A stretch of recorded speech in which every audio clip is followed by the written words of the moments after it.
Historia que tú hiciste, historia por hacer, porque nadie resiste. Hey guys, this is Muddassir Hussain and you are tuned into Social Real Madrid. Let's get straight to it.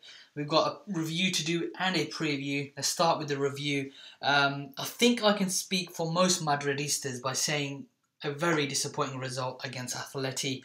Let's go through a few stats before I talk about my main concerns ahead of the second leg. Two main stats I want to concentrate on are the shots and the chances created by both sides. Shots at goal, Atleti 8 to Real Madrid 17, so there's a large difference there. Chances created 5 for Atleti and 9 for Real Madrid. Bear in mind, most of these were created in the first half, which Real Madrid utterly dominated. Credit where it's due, I'm not taking anything away from Jan Oblak. He made 4 world-class saves, and I mean world-class, to deny Real Madrid. However, I'm not taking any credit away from him. He had a tremendous night, but there was such a lack of composure in front of goal from Real Madrid. It was ridiculous. I was screaming at my screen, and I'm guessing you guys were too. I mean, Gareth Bale's chance in the 4th minute, had he scored, I genuinely believe, had he scored, Real Madrid would have opened a goal-scoring feast.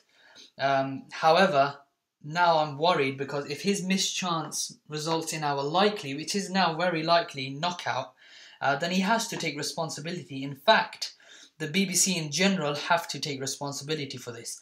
Let's just talk about Cristiano now. Cristiano only made 40 touches with the ball throughout the whole game. That's the least amount of touches out of all the Real Madrid outfield players. For someone of the importance of Cristiano Ronaldo, to make 40 touches in the game of this magnitude is absolutely ridiculous.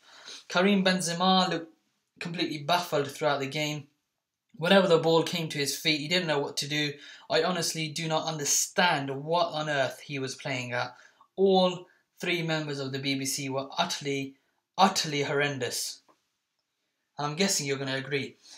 All in all, I just want to say, terrific display from our midfield and defence. Varane in particular. Ramos made a few mistakes, but he was decent. Casillas had a good night.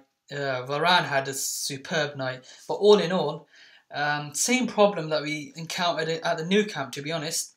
Over there, we dominated for about 60 minutes. Best part of 60 minutes, we utterly cleaned Barcelona's midfield up and created so many chances. But again, wasteful in front of goal. Here we dominated for 45 minutes and we couldn't score. There we dominated for 60 and only managed 1. And that was sandwiched between 2 gifts from our defence. In the big games, you've got to be putting chances away. Real Madrid simply aren't doing it. And you cannot blame Ancelotti for this. You have to blame the front 3 who are recognised as one of the best. They are nowhere near the Messi, Suarez and Neymar trio at the moment. You just have to face it.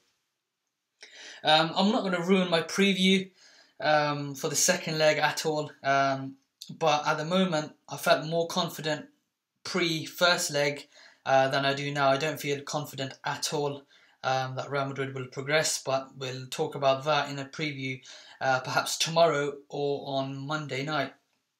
Now let's move on to the Malaga game. We play them tomorrow night. Malaga, let's talk Malaga, 7th in the league, of course. They won't be easy, as it seems. I've seen people saying we're going to steamroll them. This should be a comfortable victory. I don't think it's going to be too easy, to be honest. If you remember, in February, they beat Barcelona at the Nou Camp, so they won't be fazed by the Bernabeu, especially if the Bernabeu turns on its own players. The fans there are atrocious recently. Last weekend, they drew 2-2 with Atleti, and of course, they deserved a win. They got robbed by Griezmann, clear offside, which wasn't given, so they deserved a win against Atleti as well. The Europa League hopefuls, they know a defeat against Real Madrid could damage their chances seriously for qualifying. The 5 points separate them from Villarreal in a race for the final Europa League spot. So Madrid better be careful. They better finish this game quickly, because the longer it goes all square, Malaga will really want to take something from this game. And if you look at the remaining fixtures, not a lot of tricky games for Malaga on paper.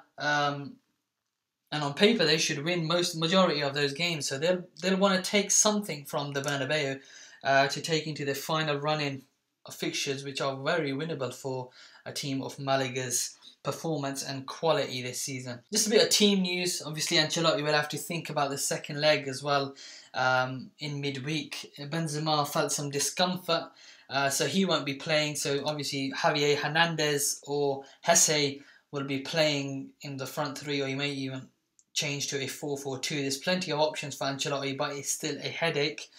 I can also see him resting Luka Modric, James and Carvajal for the second leg. But we'll see. They should win this. I think it won't be too comfortable.